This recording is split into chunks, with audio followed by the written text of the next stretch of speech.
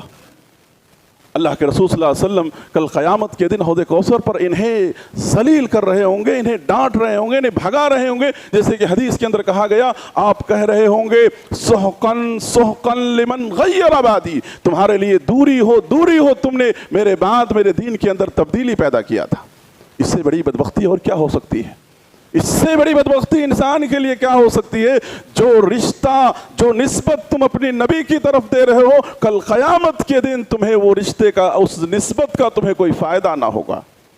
تو لہذا میرے بھائیوں ہم ان بدعات اور ان خرافات سے اپنے اعمال کی ہم حفاظت کرنے کی ہم کوشش کریں۔ کتنے ایسے لوگ ہیں جن کے سامنے کتنی بھی باتیں رکھو، ان باتوں کو سننے کے بعد ان کے اوپر کچھ اثر نہیں ہوتا ہے۔ اس کا مطلب یہ ہے کہ اللہ تبارک و تعالیٰ سے ان کے حق میں ہدایت کی دعائیں کی جائے۔ میرے بھائیوں کتنے گھر ہیں، آپ دیکھو ہمارے گھروں میں کتنے ایسے لوگ ہیں، کسی کا بھائی بدعت میں ہے، کسی کی بہن بدعت میں ہے، کسی کا چاچا بدعت میں ہے۔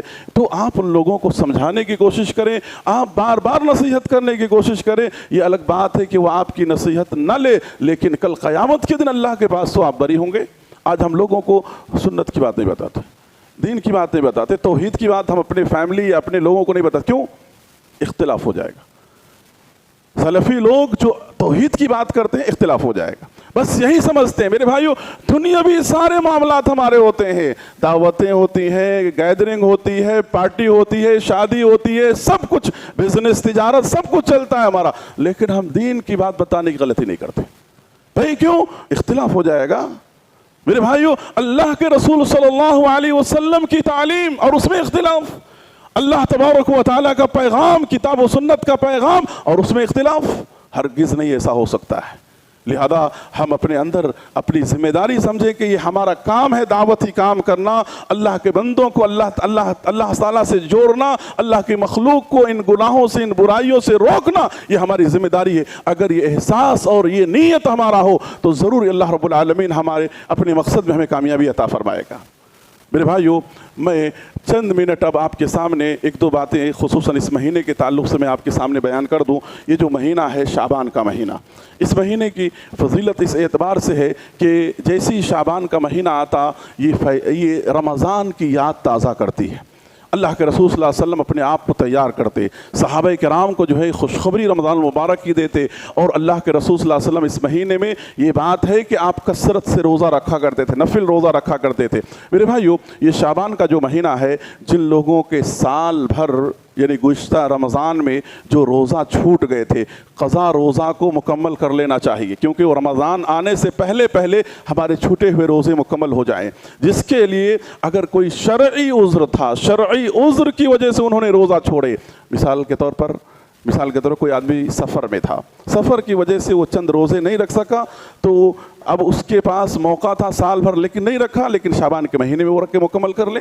یا اسی طرح سے کوئی خاتون ہے جو یعنی بچے کو دودھ پلانے والی ہو سکتی ہے، یا ہر مہینے عورتوں کے جو کچھ خاص ایام ہوتے ہیں، یا اسی طرح سے کوئی عورت حالت حمل میں ہے، یہ لوگ جن کو شریعت نے شرعی عذر کہا ہے، شریعت نے رخصت دیا، ایکسکیوز دیا ہے، لہذا امہات المومنین خود کہتی ہیں کہ ہمارے چھوٹے ہوئے روزے جو ہیں شعبان کے مہینے میں مکمل کرتی تھی۔ تو لہذا مکمل اس طرح سے اپنے روزے کو کر لیں اس مہینے کے اندر، اور اس شعبان کے مہینے میں خصوصاً جو بدعات اور سمجھے کہ 15ویں شعبان کی رات کو سمجھے ایک عبادت کی رات سمجھی جاتی ہے، مسجدوں کو چراغاں کیا جاتا ہے، اور یہ تصور کیا جاتا ہے کہ جو ہمارے آبا و اجداد رشتہ دار جو لوگ گزرے ہوئے ہیں ان کی روحیں آتی ہیں، طرح طرح کے پکوان پکائے جاتے ہیں، ولیعوذ باللہ قبرستانوں کی زیارت کی جاتی ہے، وہاں پہ چراغاں کیا جاتا ہے۔ یہ تمام کی تمام چیزیں ایسی بےہودگیت ہے جس کا دین اسلام سے کوئی تعلق نہیں ہے، اور کوئی ایسا عمل اور کوئی ایسی حدیث آپ کو نہیں ملے گا جس میں اللہ کے رسول صلی اللہ علیہ وسلم نے کیا ہو۔ لہذا یہ سب غیروں کی تہذیب ہے جو مسلمانوں نے لے کر کے دین کو پوری طرح سے مسخ کر دیا، دین میں منمانی کیا۔ لہذا اس رات عبادت کرنا، خاص کر کے اس کی صبح روزہ رکھنا، ایسا کوئی عمل نہیں ہے۔ اس کو کوئی ایک دن خاص کر کے روزہ رکھنے سے اللہ کے رسول صلی اللہ علیہ وسلم نے نہ کیا۔ مثال کے طور پر اب کوئی آدمی یہ سوچے جمعہ کا دن بڑا مقدس دن ہے، بابرکت دن ہے، لہذا جمعہ کے دن ایک خاص کر کے روزہ رکھتا، شرعاً درست نہیں ہے۔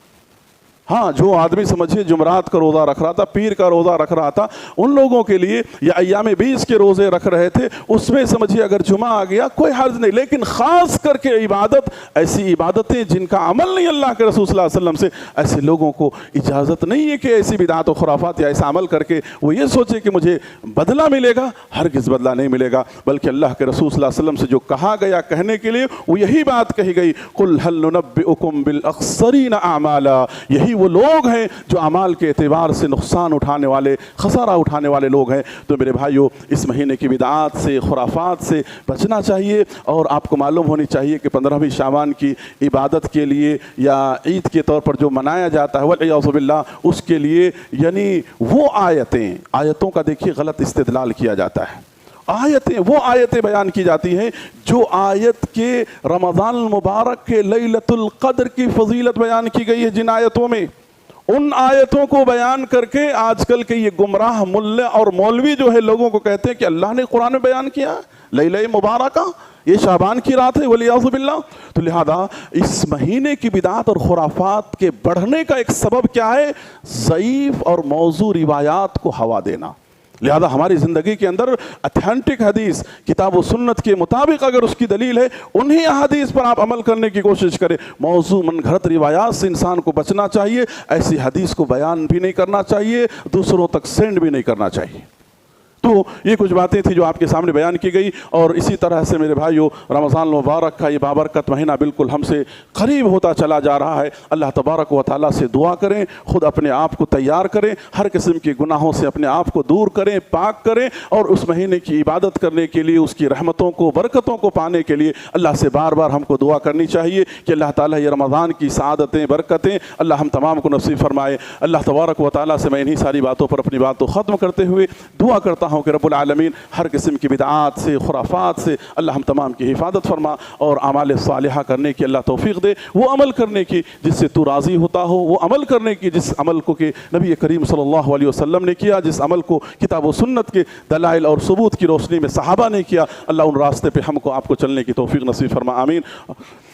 میرے بھائیو، میں آپ حضرات کے سامنے آخر میں ایک اعلان کر کے اپنی بات کو میں ختم کرنے کی کوشش کروں گا کہ یہ جو مسجد ہے سلفی مسجد، اس کے انڈر میں الحمدللہ مدرسہ بھی چلتا ہے، مدرسہ دارالخیر قدرولی کے نام سے، جہاں تقریباً 200 سے زائد بچے پڑھتے ہیں الحمدللہ، اور اسٹاف بھی کافی ہے یہاں پر۔ تو یہ مدرسے کا الحمدللہ 1 سال کا اینول ڈے جو ہے، ایونٹ جو ہے انشاءاللہ سیٹرڈے کے دن انشاءاللہ عصر کے بعد آپ کے بازو گراؤنڈ میں انشاءاللہ ہونے والا ہے۔ آپ تمام سے گزارش ہے کہ اس بچوں کے پروگرام میں، اس اینول ڈے میں آپ شریک ہو۔ یہ کمیٹی مینجمنٹ کی طرف سے مجھے کہا گیا آپ تمام کو دعوت دینے کے لیے، لہذا آپ تمام کو دعوت دی جا رہی ہے کہ آپ شریک ہوں۔ عصر کے بعد یہ پروگرام شروع ہوگا، اور ساتھ ہی آپ سے گزارش ہے کہ یہ بڑا پروگرام ہو رہا بچوں کا، جس میں اخراجات بھی بہت ہے، ایک خیر اور بھلائی اور نیکی کا کام ہے۔ آپ میں سے جو اہل خیر حضرات اس میں شریک ہونے والے ہیں، آپ سے گزارش ہے کہ وہ تعاون جو ہے ڈائریکٹ ذمہ داروں تک آپ پہنچا دیں۔ اللہ تبارک و تعالیٰ آپ کے دیے ہوئے مال قبول کرے اور بقیہ مال میں خیر و برکات عطا فرمائے۔ دوسرا اعلان یہ ہے کہ آپ جس طرح سے ہر جمعہ اس مسجد کا آپ تعاون کرتے ہوئے آئے ہیں، یہ خاص اعلان ہے، آپ اسی طرح سے آج بھی مرد و خواتین تعاون کرتے ہوئے جائیں۔ اللہ تبارک و تعالیٰ آپ کے دیے ہوئے مال کو قبول فرمائے اور بقیہ مال میں اللہ رب العالمین خیر و برکات عطا فرمائے، آمین۔ اور کچھ لوگ دعا کی درخواست کیے ہیں، جن میں سے کچھ کینسر پیشنٹ، ایک مرد، ایک خاتون جو ہے 2 دن پہلے وفات پا گئے، اللہ سے دعا کرے اللہ ان تمام کی مغفرت فرمائے، اور جو لوگ بیمار ہیں اللہ ان تمام کو شفا عاجلہ کاملہ اللہ رب العالمین نصیب فرمائے۔ اسی طرح سے جو لوگ تجارت اور بزنس میں پریشان ہیں، اللہ ان کے مسائل کو، ان کے رزق کے لیے بہتر اسباب پیدا فرمائے، آمین۔ اقول قولی ھذا استغفر اللہ لی ولکم ولسائر المسلمین۔